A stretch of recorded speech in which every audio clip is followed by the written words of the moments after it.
कर रही हो मेरी इतनी लल्लो चप्पो? हैं?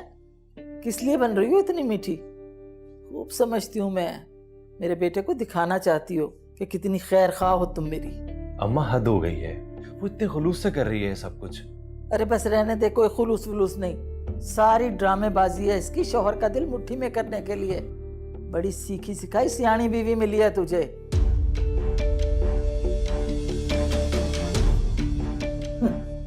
अम्मा आप क्यों कर रही हैं ये सब कुछ? क्यों इतना शक करती हैं फिजा पे आप?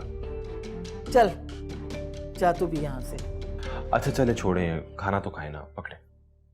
सईद साहब, वो जो आज लड़का आया था, वो मेहर का दोस्त, बड़े अच्छे भले खानदान का लगता है। अच्छा, ये कैसे लगा आपको? खानदानी लोग चेहरे मोहरे से पहचाने जाते हैं।